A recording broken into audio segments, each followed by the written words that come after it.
And we have to be up to the mic too. Okay. I know this is your first rodeo. I know.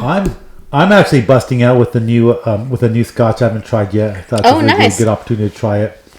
It's called Monkey Shoulder. A friend recommended it to me, so I'm kind of eager to try it. So I just cracked it open. It's got like the 3 little monkeys on there. Dude, the bottle looks awesome. It looks legit, right? Yeah, I have to say it does. That's how we know we don't mess around. Yeah, unfortunately, I messed around today. I bought the cheap vodka. This podcast is brought to you by unsponsored alcoholic drinks. Dun, dun, dun. Like, we want nothing to do with these people. We are working stiffs. I feel like today was a productive day. And I think that's good when it feels like it's a productive day, right? Oh, yeah. It's good and, everything's legit. But, God, you end the day and you're just, like, beat. Mm-hmm. So I don't know. I don't know if, like, productive is supposed to, like, kick your ass like that. If that's, like, a good feeling or if that's a bad feeling. I mean, I do feel like I got a lot of stuff done, a lot of paperwork, productive. Do this, do that. But when I left, I was just like, wow. And I feel like the days I'm productive and I do a lot of paperwork, and like yesterday I did a lot of spreadsheets, it just wiped me out. Yes. Today was productive for me too, though. But yeah, no, it's mentally. It's Did I say that loud? Keep it PG. Keep it PG. PG-13. This is not appropriate for children, folks. So apparently kept it pretty clean. Go ahead. We did please until this moment. No, being productive is good, but it's mentally exhausting. The rat race. That's why I like to do my walk in the morning. You like to do it in the evening. I don't even kill myself in the evening. I don't know why you do that. I am really working on getting more done in the morning. I would work out like twice a day, once in the evening and then once in the morning, or morning then evening. But get a light workout in the morning just to get the fire burning, to wake up and all that stuff. But it is not happening yet. It's still a work in progress. I'm just going to adjust this up just a little bit, kind of trying to play with the mics here just to see what works. So you're in reverse, though. You want to do workouts in the morning. I want to do a point where I want to wake up in the morning. You want to wake up in the morning. Just enough to get the fire burning. I'd honestly like to maybe do a little yoga in the morning, a little meditating, nice little jog, get the dog, drag him down the street, Well, hold on. That would be nice. Cheers, friend. Cheers to what? What are you having? Cheers to... What are you having, just about? Well, I'm having a drink sponsored by Sonic. It's just kidding. It's actually not. But one day maybe they'll pay us for that. But anyway, it's a dirty Sonic drink with some coconut Amsterdam vodka. Oh, yeah. You said you liked that. Yeah, I was surprised. Coconut? Yeah, it was totally like $10 bottle. Dude. Oh, wow. Is it good, though? Yeah. Nice. Until tomorrow. I'm excited about this. My little round crystal... Dude, that's ice nice. Cube. Isn't it legit? I'm getting good at these little round ice cubes. Yeah, little, that's nice. $30 eBay mold I bought. You can tell who has more refined taste at this point. Not me. Cheers. Cheers to what? Cheers to making it a week of life. I don't know. Cheers to trying. I don't know. Cheers to working. To surviving. Oh, Mark, the dream is that they'll pay us to... That's not bad. That's really nice. Really? Surprisingly nice. A nice blended malt Scotch. A little Maybe just a little smoky, but not too much. Really nice. Maybe that's the thing. We have to try different. You have to. Alcohols every week. I think you have to figure out what you want to drink, and then not be afraid to explore. Because everybody falls into the thing. They're like, bitches, I'm a Jaeger. I do Jaeger bombs. It's like, try something else Jaegerish. You might like it. I don't know. Yeah. I did buy a better vodka. It's in the car though, but a better vodka. I bought a Stoli sophisticated cucumber. A cucumber. Stoli makes a cucumber vodka. Oh. I know. I feel like the Saturday Night Live thing where those two ladies were talking oh, that sounds so very delightful. Nice. Oh, that's so nice. I have plans for that vodka. Oh, yeah? Oh, yeah. It's going to get wild. It's going to get crazy. Wow. It's getting crazy with some lemonade. So you had a date this weekend. Yes, I did. Good date? Yes, it was a good date. Nice getting out in the world. Are men gentlemen or are they being a bunch of dirty little bastards? So I haven't dated in a while, clearly. Been off the market. And I've been off the market. But yeah, no, the date was well. Good. Gentleman. Nice. Very kind. That's what I'm looking for. Oh, yeah. And that's all I'm going to say about that. Wow. Yeah. Oh, my Jeanette. There are good men out there. There's nice men out there. Yeah. Yeah. I didn't know what to expect. That's cool. Especially after COVID, right? You think that... Fly what is this thing with this that fly? won't leave me alone. My It's dog two of them. let him in. There's two of them. There's two of them. My dog just let them all in. He's like, come on in, guys. Let's hang out. Oh, So- Spartacus. Spartacus. Anyway, don't say his name too loud. He'll come in and hang out. See? Yeah. It's like I need a spray. Like, get out of here. As we pass out. I know. So that's cool. That's cool. I'm glad. Yeah. I'm glad that there's men, being gentlemen out there still. There is. Way to go, guys! Like, And it goes a long way. Way to represent. It goes a long way with the ladies. It really does. You're like, it does. Open the doors. Sorry. Oh. Yeah, it's nice when they open the doors. That's cool. Yes. That's very cool. Look at you. I know. Jeanette's growing up. I'm growing up. She's available. She's on the market. I'm looking for a kind man. Dial the toll-free number on the bottom of the screen. No. Oh my gosh. Oh no. Oh, how horrible. Yeah. Oh, that's funny. But yeah, you know, I was thinking about like our last podcast, how we were talking about like all the ghost stuff and all that. And that was kind of cool. The ghost hunt still continues. Oh, update Yeah. us. I switched the camera. I'm trying a second camera to see if like maybe it was anomalies on the camera, these little light things that are going off. So we'll see. I put a second camera in. I've been moving the camera around. Some places I get the light flashes. Some places I don't. Did you say you saw one with an orb or what appeared to be an orb? Like something like a little light orb flew at the camera. You know what I mean? Like not like I can go in there and be like grab it or I mean it's one of those things because like when you see it on camera, like when you set cameras up in the dark and the night vision and you kick up dust, there's all sorts of little Yeah. you know what I mean? But this one is activating the motion sensor because it's well, something activates it because it goes. Yeah. Kind of like it flashes on and it's very bright and then it goes off. So, but like I said, I switched to cameras. I might put the camera back in the original location to see if the same thing happens, and just play with it a little bit. You know what I mean? Something set off the motion detector or the motion alarm. That's the thing, right? So there's things in the world you can't measure because maybe science hasn't figured out a way to measure it. I know that you see these shows where people have these electromagnetic readers and all that, but like fortune tellers reading your fortune. How do you measure that? How do you quantify that? Some people say it's foo-foo, right? New age, woo. But then what do you do when you come across somebody that you've never met and they know everything about you, personal details? It's like, whoa, right? I mean, like, you know what I mean? Like, what do you say about that? It's like, is it fake when somebody's telling you, like, Jeanette, this happened to you. You went on a date. You got smashed and blah, blah, blah, blah. You know what I mean? It's like, oh my God, how do you know that about me?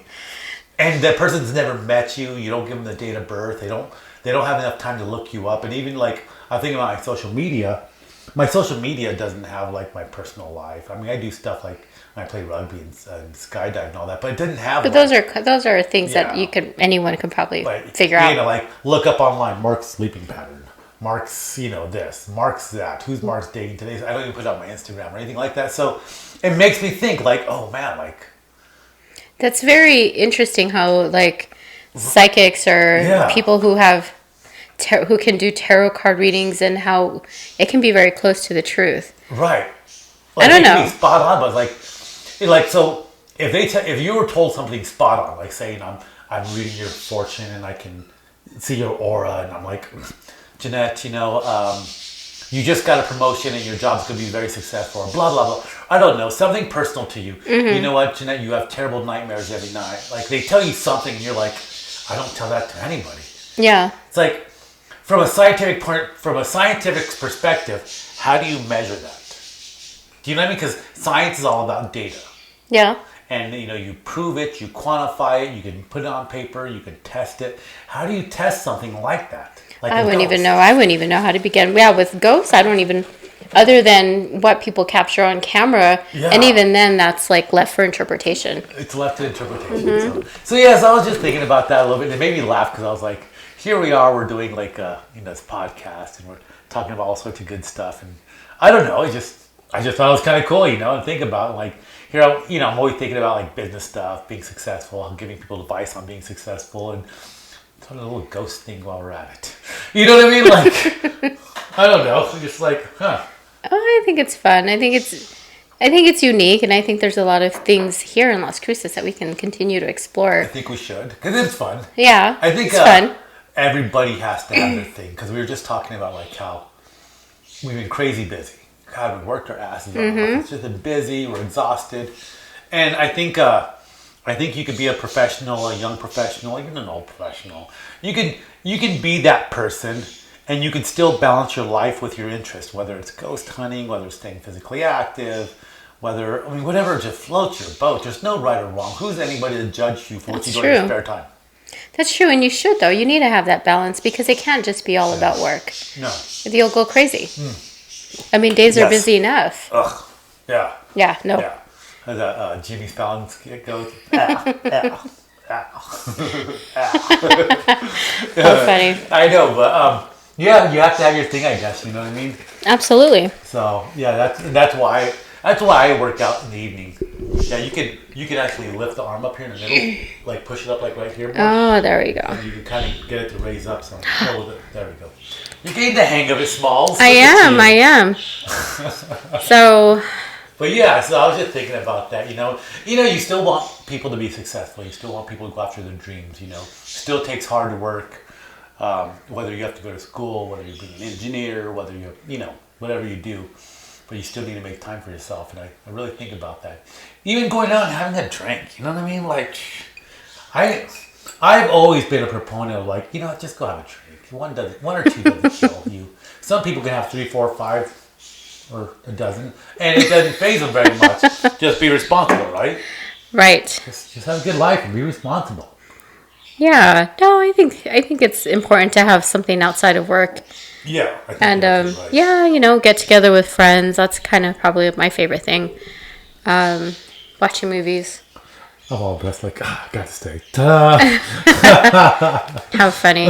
No, I'd like to work out a little bit more, but I was telling you earlier, here I am trying to do a day of fasting, and I got hungry, and I'm like, oh, forget this. And it's funny because I'm gonna forget it. I remember when we first started talking about exercising and all that. Mm-hmm. And I remember, I hear little footprints. It's Spartacus. Spartacus, the dog, has entered the room. Hey, Spartacus. He wants to be a part of the crew. I think for a lot of people, there's this misconception that when you start to change your lifestyle, you have to go hard or you have to go balls to the wall. And I don't think balls to the walls for everybody. I don't think it works. I don't think it's long term. It's not long term. I don't think. Yep. It's hard to maintain. Just the initial energy expenditure. You're tired, and it. I remember when we talked about it. We were talking about like just starting simple and doing something like going for a walk. Because even some people, they start hard and like, I'm going to start running like 5 miles a day. If you don't run, that's hard on your body at first. It's like legit hard, and I don't know, like I wouldn't recommend that to anybody, but you start going for walks or slight jogs, and you build your way up, and you build your heart rate up, and start like with changing your diet and just the simple stuff. Like we're talking about fasting. I like fasting. I like intermittent fasting. I like full fasting. I fast at least once a week. Although last week I did like a 4 or 5 day fast. Yeah, you went hard. I went hard, dude. I only did a fast for 1 day and I was dying. Yeah. But even just keeping a habit of doing it, like you say, even keeping a habit of waking up and doing a walk or, it's not perfect. I'm not always going to have a perfect routine, but as long as you keep going back to it. Keep going back to it. When you're ready, you take another baby step. When you're ready, you take another baby step. And you keep taking these baby steps until you get where you want to go. Yep, absolutely. That's what it's about. Like I say, there's no right or wrong. And I I just wish I knew why there's flies in here today. That's all I want to know. Why are they just like visiting us today? I don't know. Maybe after the rain, like after the rains, do the flies? Like after a hard rain, the flies visit. So sad. Like they're just it's so annoying. And I'm willing to bet you, in the big scheme of life, a fly, like its life is very fleeting, right? It's like only like like a month or something like that, 27 days. So like this evening, it's gonna be like old. But watch a fly is so like it's just so vital to the environment, to the whole ecosystem as a whole. We hate them. It's like watch a fly is like, if flies weren't here, things wouldn't get broken down and the ecosystem would go to hell. You know. Speaking of which, I had just read this. They genetically modified mosquitoes in Florida and released them into the populace like a month ago. Modify them how? Oh, I wish I can tell you the details. And I mean, I'd have to look it up on Google right now. Because, oops, am I online? I am online. Because, we have no budget and we cannot afford somebody to, like, research this for us while we're going. Zero budget. No cards. Zero no cards, budget. no cues. But, no clues, no cues, no nothing. Mosquito. Jeanette, make a conversation. Make a conversation. Just while I'm looking this up. Genetic engineering, mosquitoes. I don't know. They did it. I don't know if it was for, like, disease control, maybe to control the population, but biotech firm Oxitec is working closely with Florida Keys Mosquito Control District to monitor the field trials of its genetically modified mosquitoes. That was like maybe a month ago or so. They've been fighting for a decade for approval, and they just released them. And let's see here. Oh, okay. I'm just trying to quickly see why they did it, but I mean, obviously they had to have some reason to doing it, right? I don't know. That's interesting that they could even do that, though. Right? How crazy it is! Like we're gonna genetically modify mosquitoes. You know what I mean? Well, what's next? That's it. That's a movie. That's got to be a movie. I know there's gonna be. I'm sure there is a movie on it. Attack of the Mosquitoes. Do you know what I mean? Like I don't know. And I'm just trying to go down, just real fast to see why. But I don't know. I just can't really tell right now quickly why they did it. Yeah, but they did do it. So it's either to control the population, maybe to control the breeding. Because, mosquitoes, they could pass on Zika, dengue, yellow fever. I mean, mosquitoes have probably killed more humans than all the wars combined.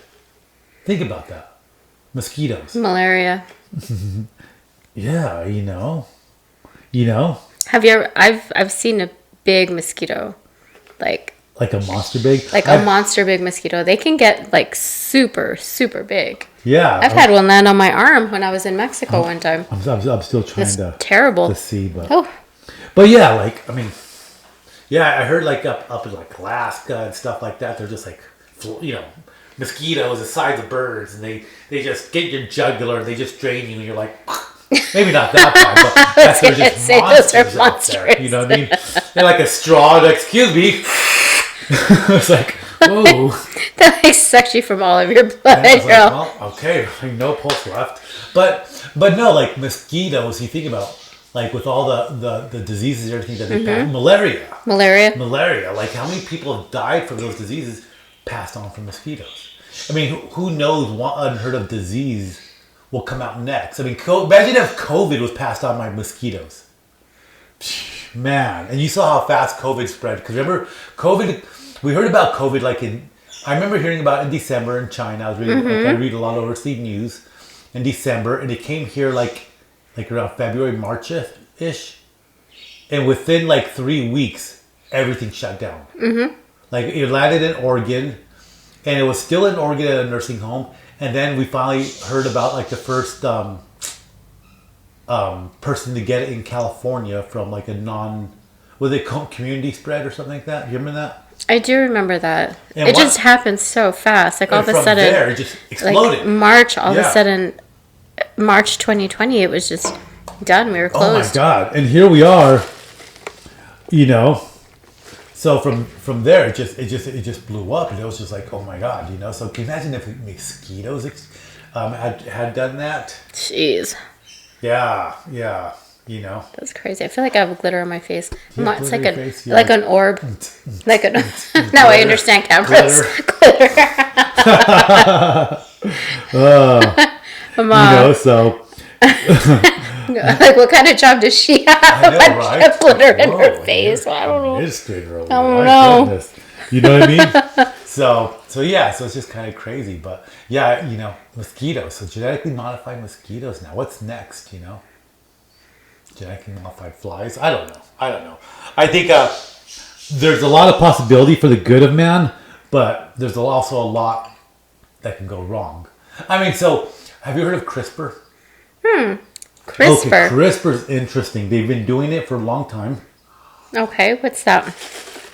I don't know the details, and if I butcher it, don't be all like, oh, Mark's an idiot. But I don't need somebody to And just remember, this isn't an official. I don't need somebody to tell me this that. This isn't an official news story or anything. I know. Well, no. So there's this thing called CRISPR. CRISPR is an acronym. For the procedure, and it's something that they've been doing in science. All right, and they do it. I'm trying to put the name in. I think it's CRPR, maybe CRISPR. It's a procedure where they use a bacteria and they inject it into like cells, or when they want specific traits to turn on and off. So, and I'm trying to look it up real fast. CRISPR. Like I say, so they've been doing it for like cell immortalization. I think this is it. DNA expression, CRISPR vector. I don't know. I have to get through all the ads. CRISPR, clustered regularly interspaced short palindromic repeats, is a family of DNA sequence. I don't know. I have to look it up more before I can, I guess, kind of seriously talk about it. But they basically use it to express certain genes in animals, and they do this already to like things like pigs and dogs. So you get these dogs that look like Arnold Schwarzenegger dogs, big old monsters' heads. They can do through breeding, selective breeding, but they can also do it through CRISPR of turning on certain genes and to like modify animals. Yes, there's endless possibilities for why you would do that.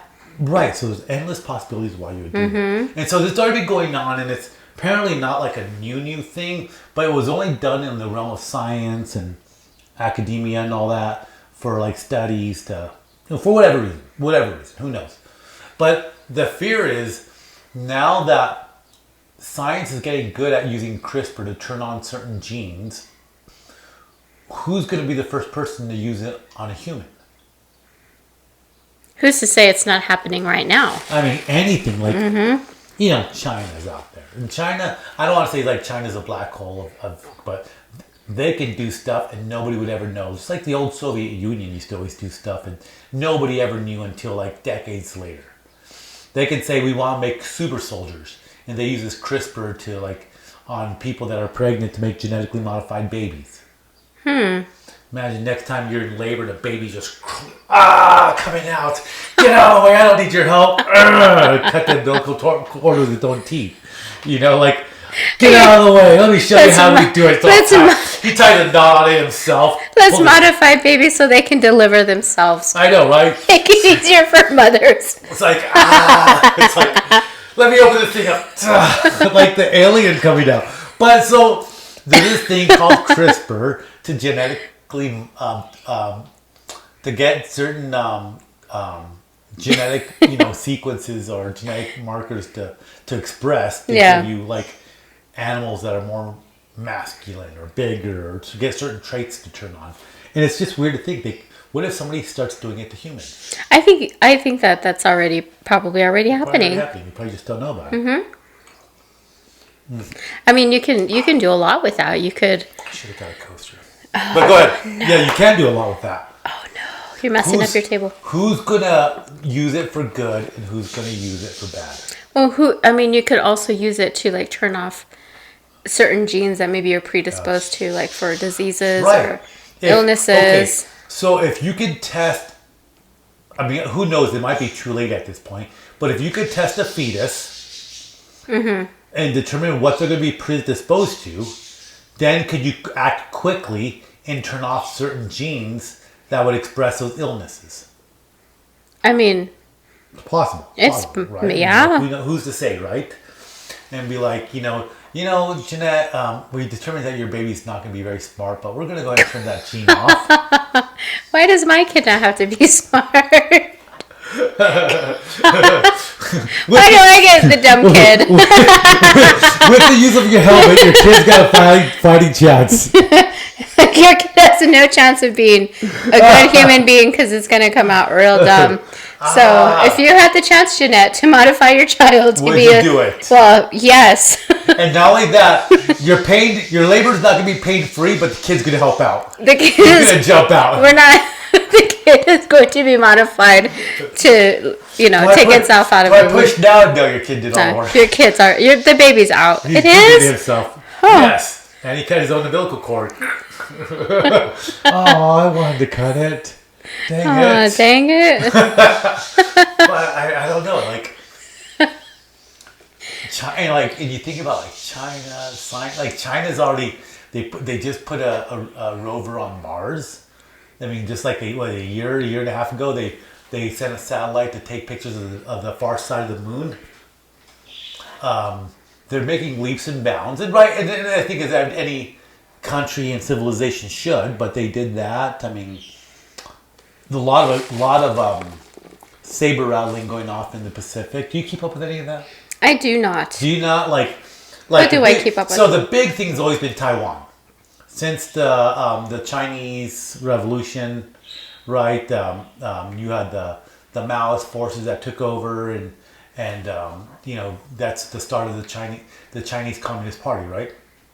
After World War II, which I think was going on before World War II, but they kind of had to stop fighting because of they were invaded by Japan. People were getting killed, but China, there was a struggle for communist forces versus the I don't want to say they're like a democracy before, but they had like they called them, I guess, government people, like the people. I don't know if there was what kind of government they had before, but so there was all this fighting. Millions of people died, millions of people. The Cultural Revolution, millions of people died in China. It's horrible, right? But the side that lost in China fled to the island of Taiwan. So you had these Taiwanese people that left China. There's this horrible struggle going on. I don't know if my mic's going down. Is it? I don't know.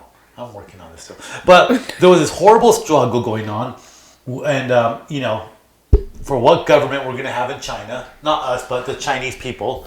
And, the people that survived that were not communist, they all up and left and ran to Taiwan. And Taiwan started its own government. They settled Taiwan. They became a democratic country. Become very successful. Taiwan is very successful. A lot of industry, a lot of money. Just a very uber successful little country. But China claims Taiwan to be that's our country. They're just a breakaway rogue nation. And we demand the right for them to conquer them so they could join the mainland. 50 years ago, they just started their own thing, and now you have Taiwan, right? United States officially recognized. We've always kind of recognized them, but it was mentioned. I think in the Trump administration, they had mentioned we're going to support Taiwan, and it was always kind of more quiet. Don't want to cause waves there. Japan sees China as a threat. They everybody thinks that Taiwan's the tinderbox. So when Taiwan first split off, they were regularly lobbying missiles at each other all the time, every day. They even had hours during the day. Okay, between 10 and 12, we're going to launch missiles at each other. Everybody takes cover. They launch missiles. Back then, China wasn't very advanced, so but they were always fighting each other. And somewhere along the way, they stopped fighting, just because they just did. You got tired of it. It's you want to bomb Taiwan today? No, man, I just want to chill today. Kind of like that kind of thing. But here we are 50 years later, and the Chinese communist leader, and I don't know what his name is, that leads the Chinese Communist Party in China, but he's like we want Taiwan back, and and Taiwan's like, no, we don't want to go back. We're a democracy. We're free. We're successful. We have airlines that come here, and we develop our we just have our own industry, trade with Japan, United States, and they just want to live. They want to have a good life. And here we have, like, say, China's like, no, you have to join us. So, I don't know. It's just, like 50 years have gone on. It's like, It's like a bad breakup. Essentially, yeah, it's a bad breakup. I think that's a really good analogy. These people that's what it sounds up. like. Taiwanese moved out. They said, bye, Felicia. Bye, Felicia. And they just want to live their own life. And, in the big scheme of things, who doesn't want to? Who does not want to live their own life? Parents want to see their kids grow up. They want to see their grandbabies be healthy, and people want to go to work and be happy. Like, you think about the Chinese people. They just got tired of being told what to do. Yeah. Well, and I think about it this way. So if China invades Taiwan, they're going to go through the straits there. Mm-hmm. The beach and landing. For Taiwan, their military, that's all they planned for. They're planning on China to invade. So they know when China invades, they're gonna mine the hell out of the waters to make it hard. They've got plans to make it hard for them to get on the beach. They've got some submarines. I mean, they've just got to when you're playing defense. Mm-hmm. Defense is always the easiest game to play, right? Well, yeah. All you have to do is jack up the offense. You might be losing, but you're gonna make it hurt for them. Like when Napoleon invaded Russia. Mm-hmm. Russia couldn't stop Napoleon. But they're like, let's make it hard for Napoleon to invade us. They kept pulling back, and that's when they started that whole scorcher's earth policy. Whenever the Russians left, they burnt everything down. So Napoleon was driving deeper into Russia, and Russia's huge. It's just like it's like Texas. It's a never-ending drive. Mm-hmm. You drive to Texas, and it's like, are we through Texas? It's only like 2 days later. It takes forever. Where does this stay at? Well, it was the same way. Then winter set in. So they're killing all the animals. They're burning all the buildings. And the winter sets in and it freezes. And Napoleon soldiers, they don't have food. They don't have winter gear. They don't have anything to shelter because it's all been burnt.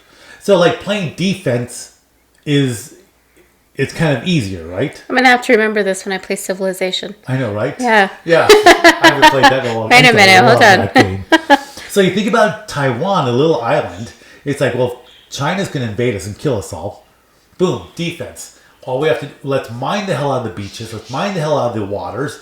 And let's have all of our rockets trained on the ocean, so out of the mountains. So when the boats come, and China has a lot of ships now, but a lot of them are very, they don't have a lot of landing craft, so they'd have to use civilian boats. Civilian boats are armored and all that. So, a lot of people are going to die. If they go to war to go to get Taiwan, we'd back up Taiwan. The Chinese would back up Taiwan. There's a lot of people would die. And what sucks about that is your average Taiwanese person, average Japanese person, your average Chinese person, even your average American soldier that gets in the Marines, quick reaction force, that would be the first ones there to go help them. Everybody wants to live a good life. And what's wrong with that? You know what I mean? Yeah, we're soldiers, and we joined the soldier to get a job and all that, and we know one day we might have to fight, but why do we want to send thousands upon thousands of people to die? You know what I mean? And over what? A little island where a bad breakup happened and people went on with their lives, and it's like, you're successful over here, I'm successful over here. Why is it about taking over anybody anymore? It's like, aren't we past those days? Are we past the medieval days? Of Genghis Khan and the Crusades? Aren't we past that now? You would think so, but I think if anything, our country has proven otherwise.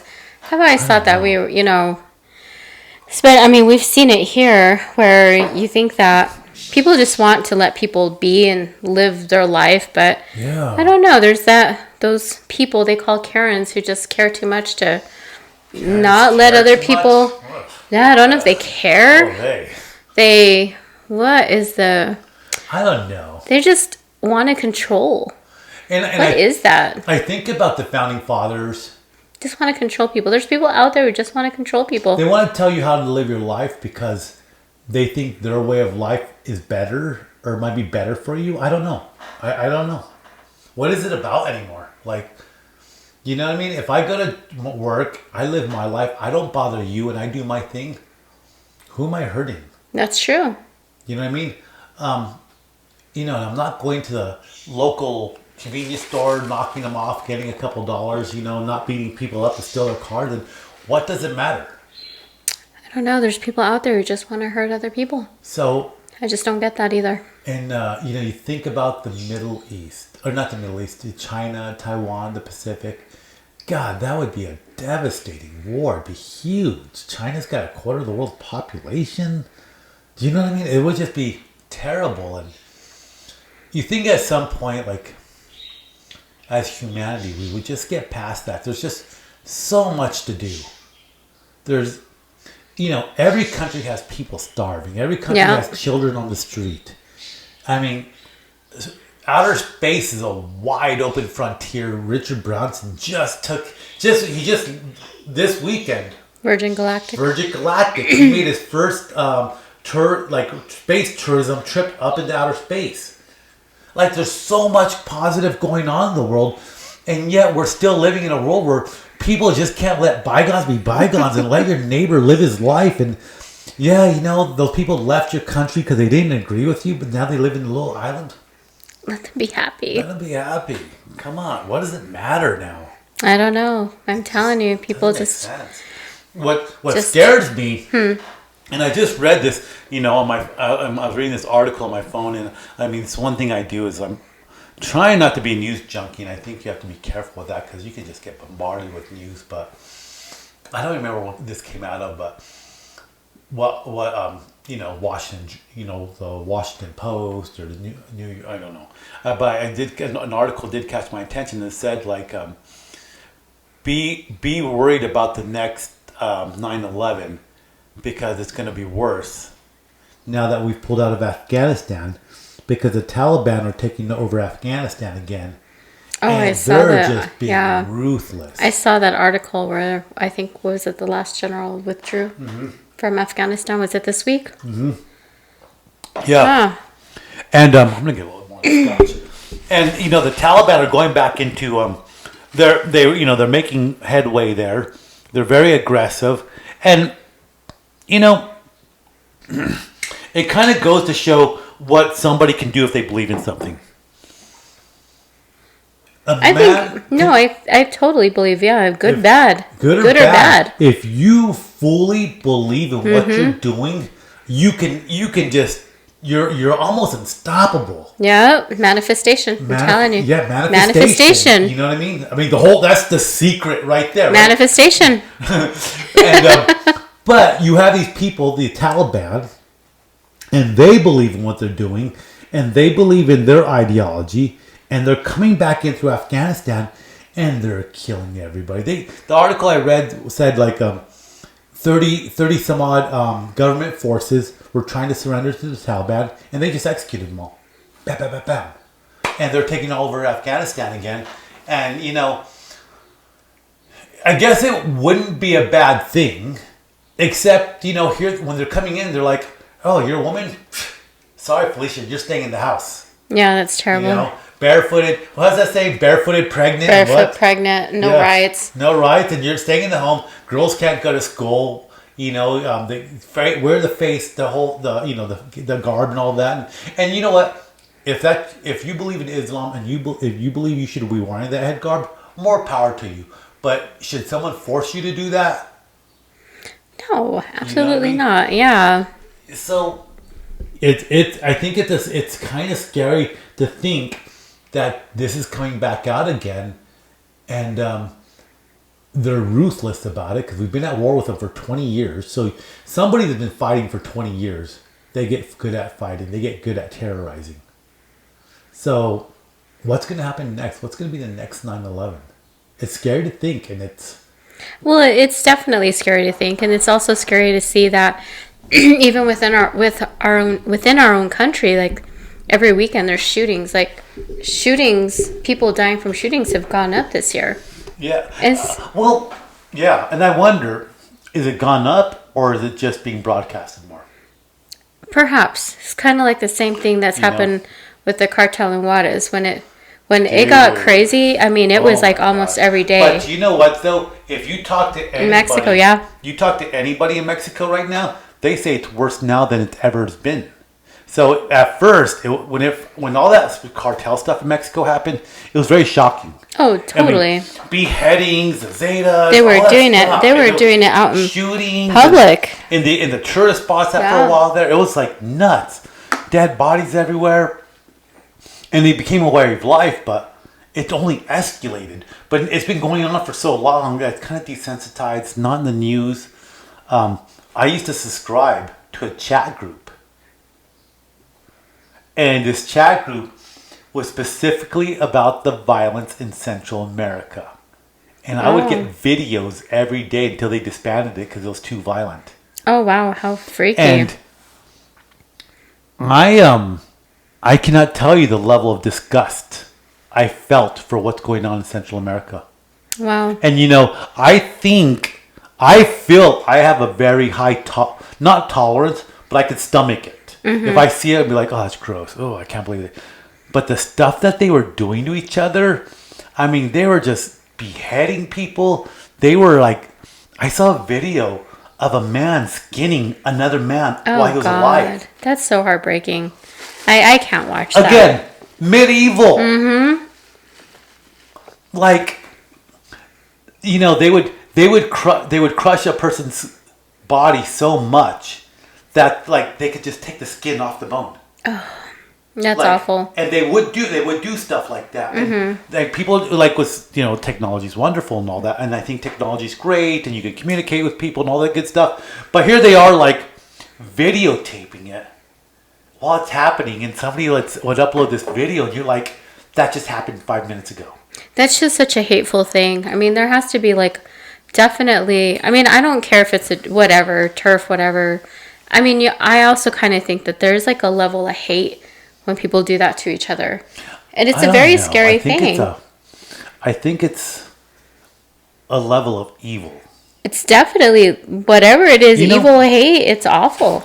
And the thing about evil, in which we didn't do in Afghanistan, and debatable how well we did in Iraq, but the thing about evil is you've got to root evil out. You have to cut it out. And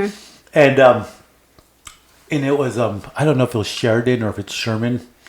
It might have been Sherman in his March to the Sea when he was talking about slavery. So, the Civil War. Slavery, was horrible. Let's face the fact. Oh, totally. And I think our country paid a high price. And I think even the race issue that comes up now is still a result of the result because of the race and the slave trade from 150 years ago it ended now? 150 years ago. Civil Wars in the 1860s. Something like that. It doesn't feel long enough though. It's not that long. It's only like 150 years ago. Yeah, it's not that long. That's like two generations. That's like my parents and then their parents. So we're not that far away from it. No. But you still see like this past year how we had this whole Trayvon Martin, Black Lives Matter. People are still upset. There's a lot of stuff still going on. But Sherman, during the Civil War, he marched to the sea. He burnt Atlanta. And he just left a trail of destruction. And when they asked him about slavery, he said the only way to root out evil is to completely and thoroughly destroy it. Now, don't take that verbatim. I'm butchering it a little bit, right? But also, too, though, an interpretation of what evil is, too. Because you have people who think by doing these things, they're, whatever, if it's race or women, or if they think that that's evil, evil can be an interpretation to whoever's... Yeah. It could turn into an ugly thing. It could turn into a very ugly thing. So I think about like what Sherman said, to root out the evil of slavery, you've got to ultimately and thoroughly destroy it. And so when Sherman marched, Grant, I believe, was coming from the north. Sherman marched from the Mississippi to the Atlantic, and Sherman just destroyed everything. And I think about how that's applicable to life now. You had, the Taliban, which unfortunately is linked to Islam. And I say it's unfortunate because you have a person's belief in their religion that is tied into it. You're not saying that everybody that practices some form of Islam is bad, but these people, this group of people, the Taliban, that is their belief. You know what I mean? It's like an extreme cult. It's like there we go, like an extreme cult. The Jim Jones cult. They killed everybody. So it's like we're leaving Afghanistan, and they're just coming back with such a ferocity, and they're killing people left and right in Afghanistan. They're feeling that vacuum we're leaving, where we may have left that country worse than we left it because we didn't root them out and destroy them completely. And Afghanistan is an interesting country. I mean, do you know much about Afghanistan? I don't. I don't. There's a couple of countries in the world that are like the most conquered countries in the world. Like the most invaded countries, the most conquered places. And Afghanistan is one of those places. It's It's one of these countries at the crossroad. To get to the Far East, you go through Afghanistan. To go from, Asia, you go through Afghanistan to the Middle East. A lot of trade routes there. You know what I mean? A lot of minerals there. A lot of, there's lithium. Lithium's important for stuff like batteries and all that. Cell phones. So, but, the Russians tried to conquer them. They couldn't do it. Granted, we helped them. The British were in there for a long time, fighting them. Genghis Khan went through there. There's the and I'm trying to think of the Khazar or the Khazar. There's all these old empires that existed throughout there, and it was constantly conquered. All the way Alexander, Persia, Xerxes. If I can only think of them all. It's a very conquered country, but it's a country that was never fully conquered. The people there have always fought. They've always fought for the right to exist. And we went in there, and I think we had people that tried. They tried their best. I mean, we didn't. I don't know if we fully got the job done. Obviously, we didn't get the job done because the Taliban are still there. And what sucks about modern war is so highly politicized. General Patton in World War II, General Patton's really interesting. George Patton. You ever watch that movie, Patton, where he stands in front of the flag and we're going to get those sons of bitches and we're going to kill them. He gives that great speech at the end of the movie, and Patton was an interesting guy. Because he was the kind of guy that said, we're going to go in there and we're going to kill those sons of bitches. And that's, Yeah. And a guy like Patton couldn't exist today in the modern military because they're like, you can't say that. You can't do that. We have rules of engagement. And I think although rules of engagement are super important, what do you do with an enemy that has no respect for the innocent people out there? And they're using innocent people as body shields, and they're killing them just to get to you, when you're just trying to help stabilize the country. It's got to be a tough job to do that. I mean, I'm sure there's a bigger play whenever you're at war, I'm sure. And I don't know anything about war, but it's kind of like with anything. No, never been to war. What? Ever. I find that hard to believe. Oh my gosh, right? Gosh, whatever. Where's your tattoo? Show me your tattoo. Went to war with a neighbor. No, I'm just kidding. Cats. Birds. The birds, my cats. No, but just like with anything, when you look at an obstacle, you're looking at a difficult situation, you're looking at how to approach it, you're looking at what move you're going to make to have a bigger impact. Sometimes it's easy, name calling, stuff like that. Yeah, you can probably fight over a quick little battle because of something that you see. And maybe someone, they're attacking a village of people with innocent children and women, but if you were to do that, would you have lost your tactic to do worse? Right. It's kind of, things like that. I think it not only just plays into war, but it plays into right. business strategies. Right. How you... When you to be successful, to be a successful business you have to learn to think a few... Yeah, you have to think a few steps ahead. Not just look at what's immediately in front of you. You have to look at the big picture. No, absolutely. Oh, I should have been a general. Oh, wow. Oh, wow, huh? I could just see now giving a bunch of marching orders to all the young men. Come here, private. Looking at the big picture here. What kind of military would we have then? My goodness. Dirty mind, Jeanette. Funny. I tell you. Yeah, it's an interesting time to live in. But, you know, do you remember when the whole Serbia, Herzegovina was going on? Oh. So the Serbians were killing the Croatians were killing the Serbians, you had the Muslims in there, you had Croatia, Serbia. I know there's another, when Yugoslavia basically fell apart, like in the 90s during the Clinton, then the UN finally went in there to like get them to stop killing each other. I remember thinking back then, like, God, how dangerous of a time we lived in, because, you know, once Yugoslavia fell off, Yugoslavia was a Soviet satellite. You know, it was part of the Eastern Bloc, Soviet satellite. The Soviet Union, it was part of the sphere of influence. When the communist leader that died, suddenly Yugoslavia, you know, they always held Yugoslavia together with an iron fist because there's so many different cultures, you know. But when the leader died, suddenly you had all these cultures fighting for their, you know, rights and their freedoms. And, you know, so finally when the war did break out, I remember thinking, like, God, what if the Soviet Union gets behind this little country? We get behind this little country. This country gets behind this little country.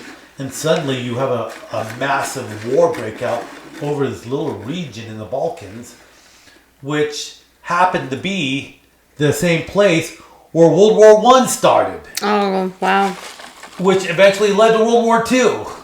Like how like talk about the you know, the fates of time and all that stuff. Would it be World War III started there? And I remember thinking, like, God, how dangerous of a time it was. And, you know, that all passed. I know people that were deployed out there with NATO, you know, the army, and they talked about how crazy it was out there, and basically just doing peacekeeping missions, making sure that the natives didn't kill each other. So, and I was like, you know, so that comes and goes, whatever, you know. Oh, matter of fact, that one movie was with Owen Wilson was about that. Which one was that one? Owen Wilson. I have to look again because we have zero budget. And we don't have anybody to look it up. Owen Wilson was in a movie about when he was shot down as a pilot.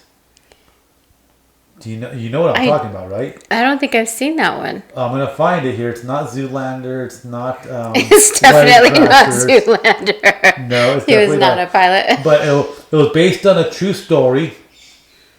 Behind Enemy Lines. Oh, I have seen that. Actually. That was based on a true story. Yes, I have seen. That was a really good movie. Really good movie. Yes. It didn't happen exactly the way it happened in the you know, obviously in the movie because, you know, Hollywood. Yeah. But it did happen. So what was the point of that? I don't know what the point of that is. So I don't know. I used to think like how terrifying it was, right? Yeah. Like, what a terrifying time to live in back then, thinking like, God, the next war's going to start there, and it's drafts and all that stuff. And then now I look at the times we're living in again. Man, China now the new mega power, competing for the world stage.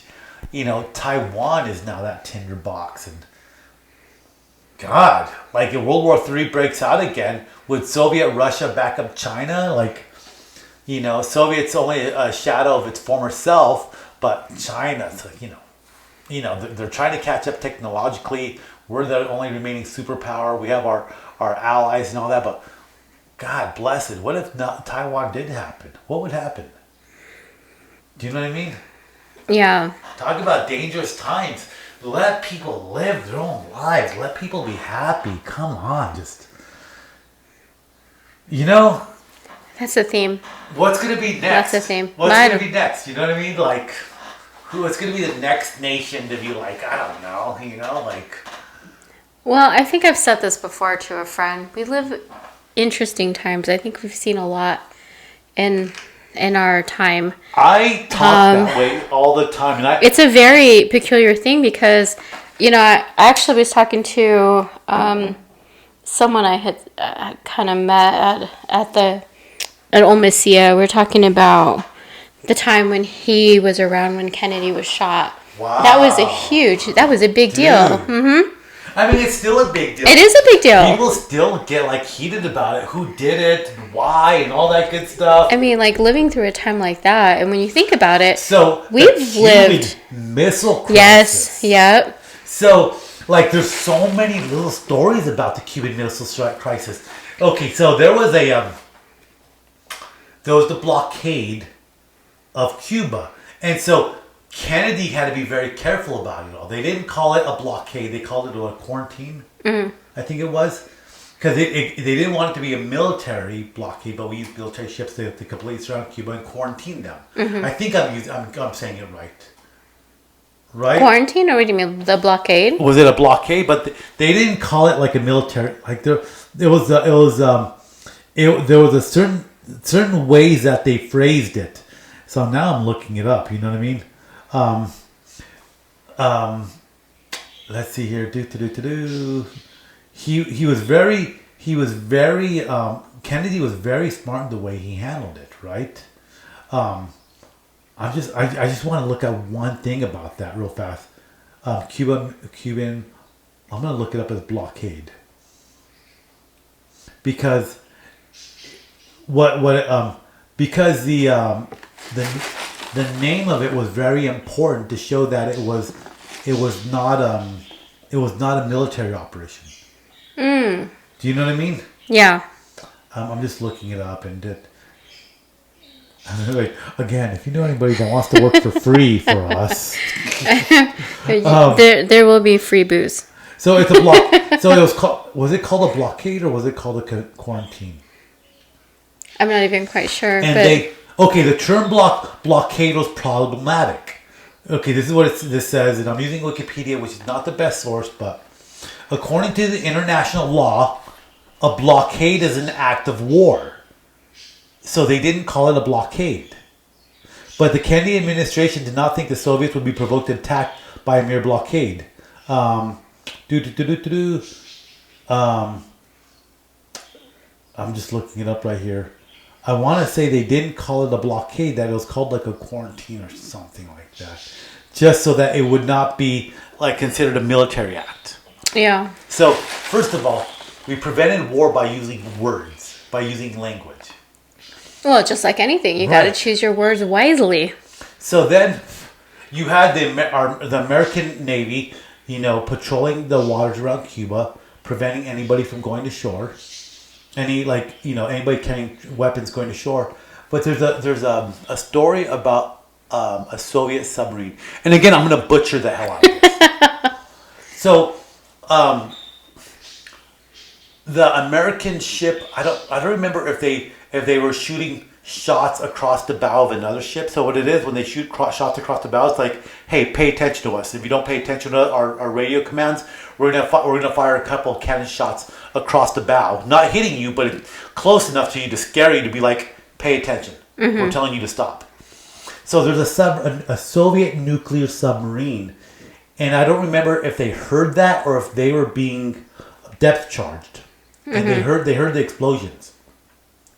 So the commander thought, man, we're already at war, because they were running on radio silence. They weren't communicating with Moscow. And they were like, we must already be at war. So he's like, let's get the nuclear torpedoes ready. I don't know if they were torpedoes or they had missiles back then, from the Soviet submarines.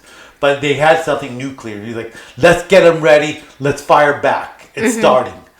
Well, on the submarine, as the failsafe, 3 people on the submarine has to agree to fire. They have to give the command to fire a nuclear warhead. Well, that makes sense. So the commander said, let's do it. Mm-hmm. The second guy said, let's do it. But the third guy said, I don't know.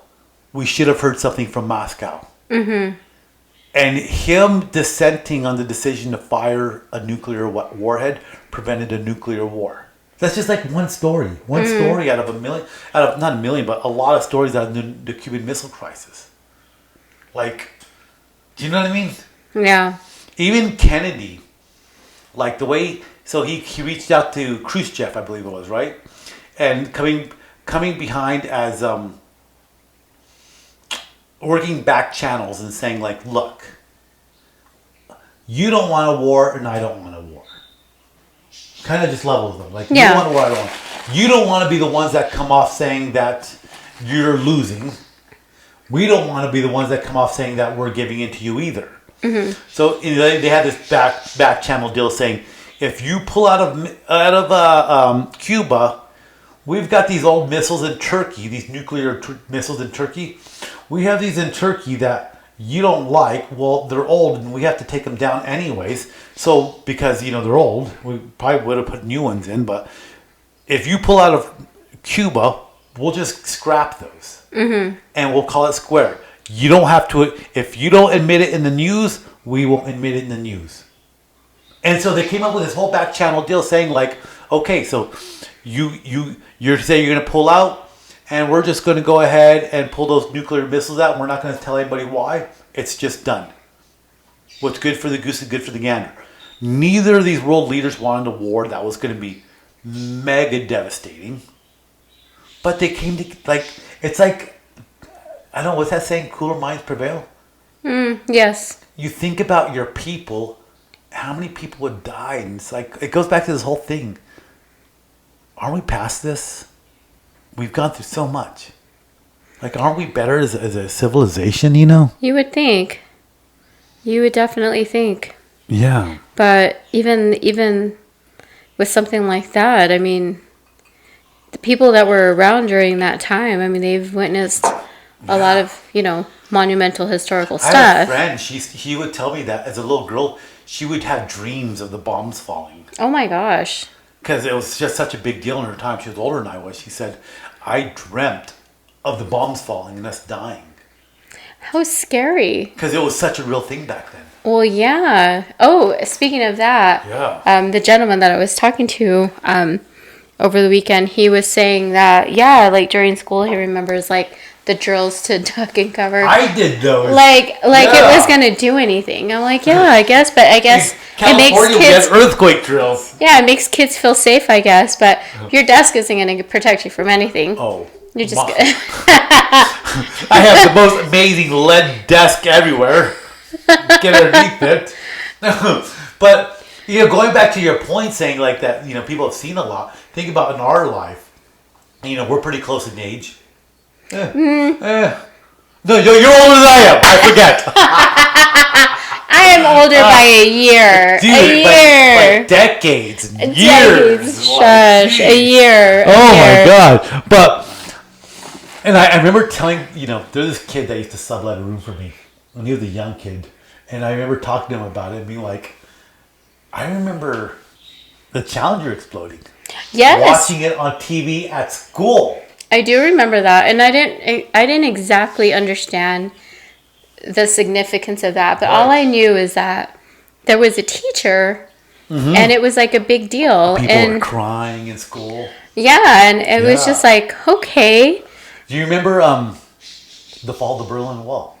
I do remember the fall of the Berlin Wall, and it isn't until that's a big deal. That was huge. The fall of the Berlin Cold War, yeah, which eventually led to the fall of the Soviet Union. I mean, it was one of the many dominoes. What else do we remember? Princess Diana getting married. My mother staying up to watch the Princess Diana get Really? married. And then her dying. I was sad. I remember I was sad when she died. And I've never really been one of those people who Did you followed. never fully really recover from that, Jeanette? No, I'm still devastated. She was a sweet gal. But Mother Teresa dying. Mother Teresa. I mean, there's just. I mean, you think about everything we've gone through. The Reagan administration. The first time the World Trade Center was bombed. The second time it was bombed, Oklahoma bombing. Dude, Oklahoma. And then once you hear the stories about Oklahoma, the daycare, all the kids, like. Oh my God. we've seen a lot, and I even like the space advances, like the Hubble telescope. How amazing! Like for me, I'm a big science nerd. I'm always like, the I love looking at the pictures that they come out with. There's the satellite that looks at the sun, the solar flares. I mean, the big solar flare hit yesterday, the Earth, and most people probably don't know it. You may have had some issues with your cell phone or not, but it may have affected communications, everything. Like, what's that satellite that went by Jupiter? Got great pictures of Jupiter. Oh man, I don't remember. The Mars lander, both Mars landers. Like, there's just so many like amazing advances. Like, people are capable of so much, and we've seen so much in our life. Even just like like cell phones, being what they are now. Dude, remember that amazes the old brick phone? It's like, hold on, amazing. I can't get reception. Let me pull my antenna out. The antenna on the old cell phones are like this. Hello. Hello, but like cell phones. Yeah, that is narrow. To me, like cell phones, even just seeing like how they were when I was like in college, up to like how they are now. I remember having a laptop and talking with a friend of mine, and I want to say this is when I had the Motorola Chocolate. It was kind of a touchscreen, but not like this, not this good. And I remember talking to him one day, and he says, "Do you know how incredible this is going to be?" And I was like, "What's that?" And I didn't fully grasp it. He goes, "One day you're going to be able to do everything on your cell phone. You don't even need a laptop or a home computer, because it's you're true. Gonna be able to do everything." And it's absolutely true. We're filming this on an iPad Pro. It's true though. You don't need a computer if you have a good cell phone. I mean, you really don't. You can have a bad cell phone. I mean, I do all of my online shopping on my phone. How much shopping do you do on your phone? Jeff Bezos. I mean, if we didn't have cell phones, I do a lot of online shopping. Amazon would still be big, but it wouldn't be the size it is now if we didn't have cell phones. I do all of my shopping. How many times do you see like, "Ooh, I like those shoes"? I know, and then you can just hurry up and Google. Yeah. Ooh. It's like, where can I buy just bought those? 3 pairs, all 3 colors. I've done that. Yeah. This girl at a Sam's Club was wearing a pair of Toms, and I liked them so much I had to buy them then and there. So you ashamed yourself. I know I am. Self-control. Dude, I have no. Shopper. Amazon is not helping impulse shoppers. I have no self-control when it comes to that stuff. Jeez. But even just the progression of cell phones and technology, I mean, that's a big thing. Yeah, it is. Oh my God, even now, living through COVID, my goodness. Oh, dude. Jeez, who would have thought? That's like a whole nother thing. I swear to God, I'm going to kill all these flies. They're bad today. There's only two of them. There's only two of them. 2 flies in the whole building. They're here, right around you. They're right around you. Right around you. They're right around you. No, they're not on you, but they're on you. Thank you. It's amazing. I must be sweet. They're probably foul. They go after foul. You're so mean. That's hilarious, though. But yeah, I think we've seen a lot, and I know we're probably glossing over a lot. But you think about everything we've seen, all the advances, all the major events in history, in our short lives. I have to think about this thing I've heard, this quote I've heard, or not quote, but Cleopatra. You know who Cleopatra was? Oh, yes. You know, Julius Caesar, Mark Antony, Roman Empire, when they conquered Egypt. Cleopatra is closer to us in time than she is to the building of the pyramids. Think about that. That's very cool. So if you have a timeline, here we are, and here's the pyramids. And here, like, she is. She's like right over over here. here. Yeah. You know, like, and here we're talking about everything we've seen in our 40 years of life. 40 years is like a drop in the bucket. Alexander. I used to read a lot about Alexander the Great. I was really interested in him. Kind of a history nerd, but he was 28 years old when he conquered the world. Wow. 28. That makes me feel so dumb. Right. At least he was trying to do something with his life. Versus just try to go on a decent date where I'm not seen as a piece of meat. Woman. Wow, does that make you feel so like you're just not doing enough? He was out there conquering. It's like, he's killing men. He's killing Xerxes and killing all these men to conquer the world. No, you're right. He's doing something with his life. He's totally doing a lot with his life. Oh my God. It's amazing to think about, though. Like, it's amazing to think about, though. You know what I mean? When you put it in context of that. Yeah, I think the best we're going to do is maybe kill those 2 flies. I know. No, it's not going to happen. Nope. It's in my eyes. Oh, PG-13. I know, it's okay. So, I have this fly swatter. You hold the button down, and it zaps the flies. Oh, does it? How cool is that? Well, what sucks is you can't hit it because it's all plastic. But what happens if you zap your friends? Does it? I'll go get it. Let's find out. Hey, Jeanette, this is... Zap yourself with it. I hate you. You jerk. How dare you? Let me zap you. So I have this cop friend. And she was like super, super, super attractive. Did she zap you? I told her, I was like, girl, if you want to tase me just for giggles, I'd let you. You know, in theory, you think that sounds hot until you're like drooling. You're pissing yourself drooling. All men piss themselves. I don't know what you're talking about. Do you like that? Like you're twitching. Find that sexy? Sexy. Oh my God. Oh, you know, interesting correlation. Between like seeing a lot of stuff in history and then finding stuff attractive. You know, right? I want to hear this. What? I think about styles. Okay. How styles are very cyclic. Mm-hmm.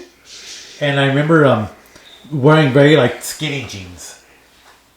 Everybody was into skinny jeans not long ago, right? Yeah. And I remember when we were kids, the thing was to get your pants to roll up. I do remember that. And to make them skinny. Yeah. And then like the girls got into these shorts that are like high water or high waist shorts. You know, Mm-hmm. They pull them really high. And I remember like that being a style in the 80s.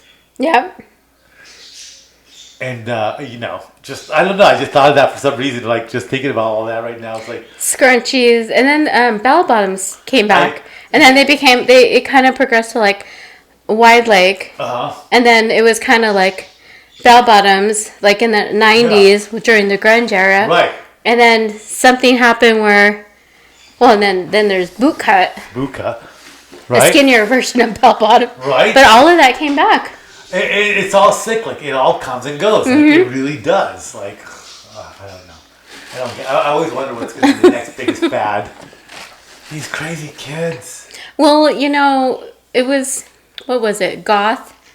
And then yes, and then it came back is emo. Chicks in boots. Emo. I had a pair of combat boots. Girls wearing those big old combat boots. Combat boots, some Doc Martens. Short skirts with a thick eyeliner. And everyone had a flannel. Everyone wore a flannel. The Nirvana era. Girls wearing shorts with flannels. I love it. Flannel. God bless it. I loved it. How beautiful. Flannels will come back. They'll come back. It'll come back. Give it a week. No, I was thinking just like remember, winter. You heard it first here. We're setting trends. Winter, I was thinking it's too hot here. That's hilarious. Oh, but there has to be a new Nirvana and a new Stone Temple Pilots. Oh. There it is, Stone Temple Pilots. I love Stone Temple Pilots. Oh my God. Oh, the Kurt Cobain, that's a whole nother conversation, right? David Grohl. I love David Grohl. Oh, God. I think one of the greatest... I don't want to say underrated because I think he's well known, but one of the greatest musicians of all time, David Grohl. What's his band name again? The Foo Fighters. Foo Fighters. The Foo Fighters. Man. And if you haven't watched that documentary, I think it's on Netflix called Back and Forth. It was him forming the Foo Fighters after Nirvana. I've got to watch that. It is really good. I promise you, it's really good. I'd recommend it. God bless it. Yeah, David Grohl is just like, I don't even know. Like, I was like, what would you ask him if you could ask him anything? What would you ask him? Like, what kind of conversation would you have with him? He's sitting here, right here with you. Hey, Jeanette, what's going on? He doesn't talk like that, but he's like, hey, Jeanette, what's going on? I mean, he doesn't seem. He might be our age, or even maybe a little bit older, but within our age. Generation-ish, right? Yeah, I mean, it's interesting to know how he even got into it. You know, like how do you just like decide to like play music and like and all of a sudden just kind of take a chance? I'm like, oh, I'm going to play music, and then just kind of I think it takes a lot of courage just to pick up a guitar and just say, I'm going to play. And just sit in front of the mic and start talking. You just start talking. Shall we play music? I do horrible at it. I've got my ukulele. I sound terrible. I've got my ukulele. Oh my goodness. But you want to form a band? I know, right? Oh my God. I'll learn something. I'm going to bet you talk to a guy like David Grohl. Did he say his name? Grohl. David Grohl. You talk to David Grohl and you listen. You just start talking to him, and you'd find somebody like him was just a lot like you. Do you know what I mean? Yeah, we should just hang out. We should just chill and hang out. Just chill and have some drinks. Hey, I decided to learn the guitar, or I just decided to learn this, or it's like, decided to learn an instrument, and then all of a sudden it just goes somewhere. Yeah. You have to start somewhere, but it's interesting how people began their origins of. I think about like Steve Wozniak and Steve Wozniak. Who? Steve Jobs. Oh, yeah. And what was his friend's name? He was actually on the news the other day. Steve Jobs was what? No, not Steve Jobs. His partner who helped him. Woz. Yes. Woz. What was Woz's name? So his first name was Steve Wozniak. Yeah, so Steve. And I just think about a couple of kids that just liked doing what they were doing, screwing around. And one thing became another. And here they are making a company. Just nerding out on technology. I love it. Just like I love it. Grohl was just chilling with his friends, just jamming out. One thing led to another, playing like back in the old days they played in the garage, or play at the local, wherever it was. And before you know it, like people are just jamming out to them and they're just famous one day. Yeah, I think that's cool. You know what I mean? Just talk about like doing what you love, chasing your dreams, and being uber successful. You know what I mean? Following your dreams. Yeah. I think that's the challenge. I think that's the problem nowadays. We're in such a fast-paced world. We're on our cell phones, multimedia, and information comes at you from everywhere, absolutely everywhere. And I think your attention gets pulled in like 10 different ways, where you no longer can just focus on like just one thing. You know what I mean? It's hard. I totally get it. It's like it's really hard for you not to always want to be entertained. I think about like okay, so when I went to college, I was one of these students that went in with this mindset that I'm just going to start taking classes and I'll figure it out. That's how I did. And you start bouncing around from major to major. I did that too. And did you finish? I did. Okay, so I didn't. But I started off as an English major, and then I decided that wasn't it. English, so I don't know. I know, right? I don't know why. And then I realized, I was like, "What are you doing? You can be a teacher?" Yeah. No. And then actually, and then I decided that maybe I should be a teacher. And then I realized. You hate kids? Yeah. No, I just what it was. I didn't think I could. I didn't think I could connect. No. And it wasn't until later. I mean, I was taking psychology, sociology classes, And then that's when, I mean, I really liked those classes, so I just kind of continued. And it wasn't until my senior year in college that I took on a tutoring job, tutoring junior high kids. You realized you just hated everyone. No, and I loved it. I could have continued. I just didn't give myself a chance. Interesting. I did like helping the junior high kids and like, you know, kind of going through their work together and That's curious. So but you got a kick out of seeing the future meat. It was the meat market. You thought I'm so happy I didn't become an educator. All these parents would be so worried. No, Miss Jeanette, really. I was. I know. Like a lot of people that figure you got to figure out why you're going to school. You take classes. You waste money. I don't want to say you waste time because you learn a lot, but at the same time, because you're not focused. I don't know if it's not being focused. I think it's about finding what you want. How many people do you know though? How many people that you know go to school? They say, "Oh, I'm just taking a bunch of stuff until I figure it out." And they never do because they never focus on anything. They become universal studies majors. I know, right? I always liked these people that said, I knew I was going to college. I knew I was going to be an engineer. That's what I always loved to do. They get their degree. They start doing things that they love doing. You know what I mean? Yeah. We're going to have to take a pause here. Why? I have to pee. Ugh. I know. I said it out loud, but I do. Look how big this is. That's what she said. Oh! Pause. How funny. Good. Oh, you'll have to pause here.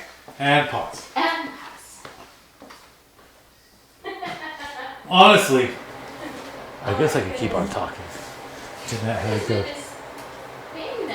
Jeanette's going doing her thing. She's taking it her mission.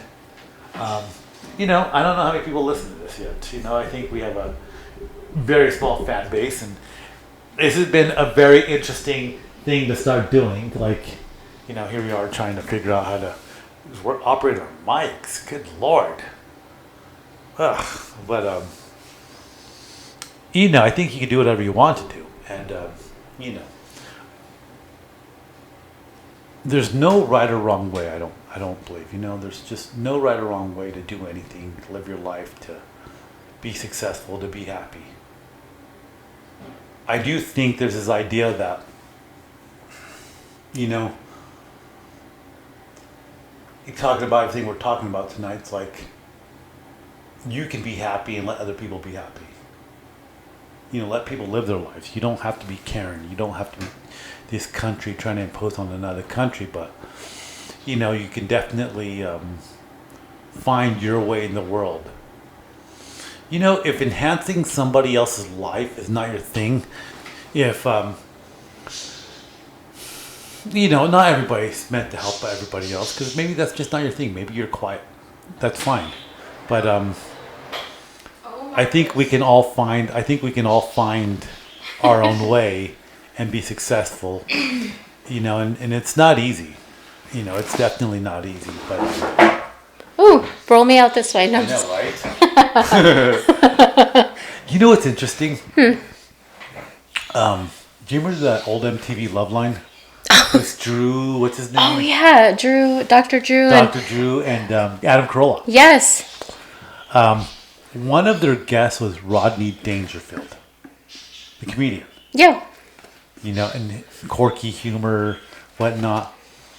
And Drew once asked him, like, do you have any advice or anybody? I don't remember. It was Drew or a fan member or somebody from the stage, the people there, and they asked him something like that about advice, about being successful and all that. And I'll never forget what he said. And he said, you know, and again, I'm butchering this, but he's something along the lines of like, don't give up, because you never know when it's going to happen. And he said, I'm 40 some odd years old, and I'm finally making it. Spent his whole life in you know, comedy and all that. And it wasn't until, I don't even know if it was in his 40s or if it was like in the 50s.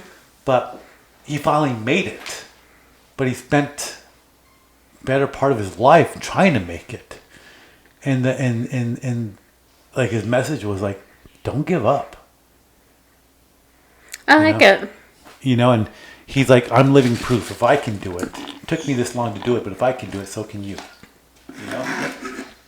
I definitely think there's a lot of comfort when you get older.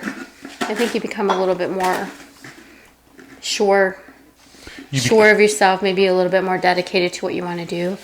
I think it's so important in becoming the person you're going to be.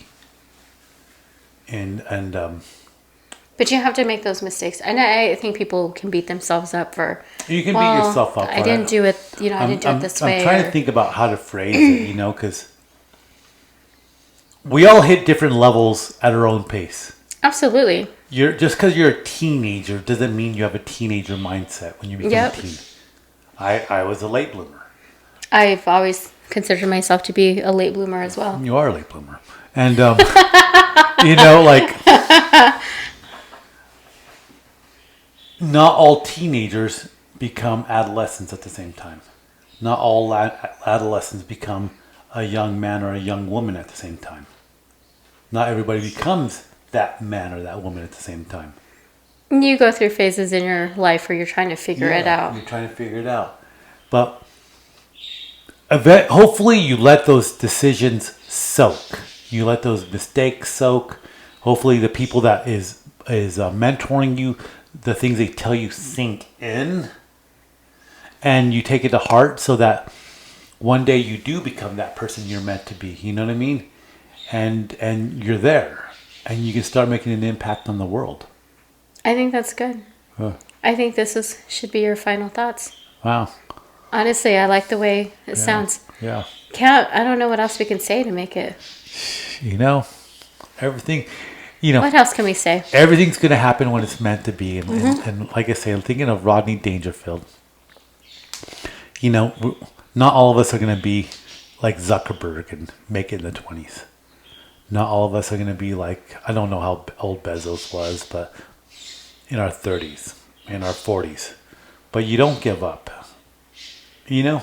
Yeah. And you take the lessons to heart. And I think a lot of the stuff we talked about today is like, you know... Don't be an a-hole. Well, true. And let people be happy. Let people be and make their own decisions. You know what? Don't be an a-hole. We might not agree on stuff. Yeah. We might have different religions, different colored skin, different everything. Humanity's been around for a long time. It's like, you know what? Haven't we figured it out? I just want to be happy. In my 20s, I wanted to be happy, drunk, and get with girls. In 30, I wanted to be happy drunk, working, getting with girls. In your 40s, I just want to be happy. Happy. You know, I realize I don't need to be happy. I don't need to be drunk to be happy. Yep. And I don't need to get with all the girls to get happy. But like, you know what I know as I've gotten older? I just want to be happy. And there's a girl out there in my life that's, you know, that's it. And I think that speaks for everybody. I mean, a lot of people want the same thing. They just want to be happy. I want my babies, and I want to see my babies get old and grow older. And you know what? My beliefs in the way I raise my family and the way I live my life shouldn't step on the toes of my neighbor, on you, on somebody that has a weird name down the street and eats weird food. You know? I draw the line at crickets. I'm just kidding. I'm just kidding. Eat crickets. It's good. You know, it's a good thing that Charlie Chaplin. He made a movie. I don't remember the name of it. It's where he plays like a general. He plays a world leader. It's kind of like a very like World War II-ish kind of movie, but it's kind of a comedy movie. And he gives a speech at the very end of the movie. Like he plays a man that looks like kind of like whoever this Hitler person's supposed to be in the movie, you know. And he when he's making the movie, he like they said he really just like mulled over it, and he just really like labored over the speech because it just had to be just right. And the things. It's called the Great Dictator Speech. Charlie Chaplin, The Final Speech for the Great Dictator. Black and white movie, and it's a great movie. It's kind of like if you don't watch old movies, it's probably boring and dull. But this speech is a great speech because he says a lot of really good things in it. And I think that's not my business. I don't want to rule or conquer anyone. I should like to help everyone if possible. Jew, Gentile, black man, white. We all want to help one another. Human beings are like that. We want to live by each other's happiness, not by each other's misery. We don't want to hate and despise one another. In this world there's room for everyone, and the good earth is rich and can provide for everyone. The way of life can be free and beautiful, but we have lost the way. Greed has poisoned men's souls, has barricaded the world with hate, has goose-stepped us into misery and bloodshed. We have developed speed, but we have shut ourselves in. Machinery that gives abundance has left us in want. Our knowledge has made us cynical, our cleverness hard and unkind. We think too much and feel too little. More than machinery, we need humanity. More than cleverness, we need kindness and gentleness. Without these qualities, life will be violent and all will be lost.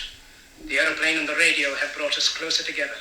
The very nature of these inventions cries out for the goodness in men, cries out for universal brotherhood, for the unity of us all. Even now, my voice is reaching millions throughout the world. Millions of despairing men, women, and little children.